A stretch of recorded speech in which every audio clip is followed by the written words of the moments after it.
that we get it. We understand that there has been some pain caused by this particular situation. I also want to take a moment and recognize that there were 3 other people in the car, and they wanted to make sure that people know that they felt some pain and trauma from this incident as well. So I want to be respectful of them and recognize them.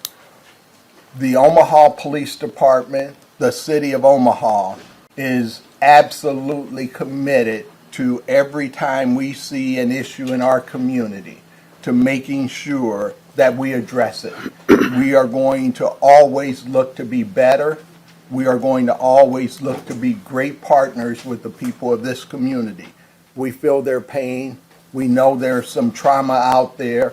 We just want to always make sure that we, as an organization, we as a city, look at how we can address that pain, how we can do that with empathy, how we can do that with sympathy, but not just with words, how we can do that with policy, how we can do that with procedure, so that we can ensure the safety of everyone involved anytime there's a moment where police and the community interact. We also are going to continue to work diligently toward creating an environment where we are partnering with the community and we are inclusive in how we do business, because we work for the people of this community.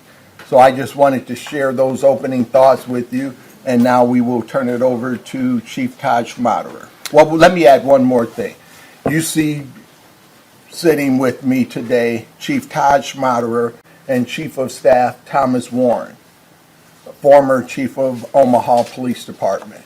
There are no 2 people on this planet that I trust more to be able to help us put in place the proper policies and procedures. So I just wanted to share that vote of confidence so that the people of this community know we've got the best people to be able to help us move forward. Chief. Thank you, Mayor. I want to say good morning to all the media in the room as well, and then good morning to anybody who might be listening live. We understand the importance of this traffic stop to our community and the implications and the impression that it has given out, and we understand the pain that those in the vehicle have gone through. That is why the internal affairs investigation, as it sits today, there are still a few things that we would like to accomplish with it, but as it sits today, focused on 3 areas. First area was Mr. Crawford targeted on any level because he was Mr. Crawford? The investigation showed unequivocally that answer would be no. There was no way of knowing that he was the driver of that vehicle as it sped by those police cruisers.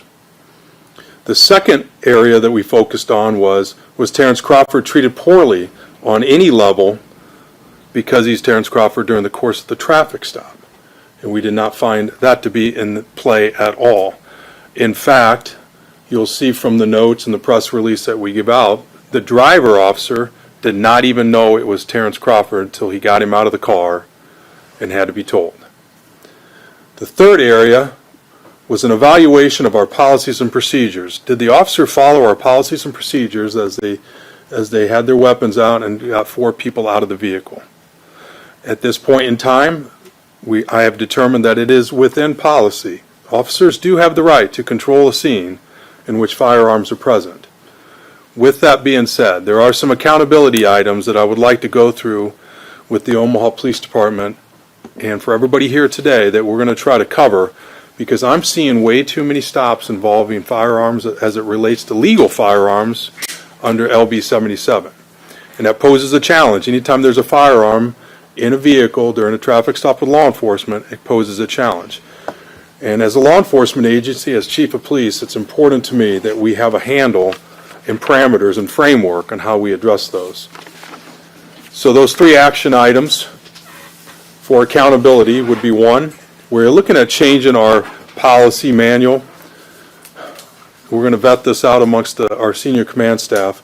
Right now, when you go up to a vehicle, officer asks for a license, registration, and insurance. We are considering adding, is there a legal firearm under LB 77 in this vehicle?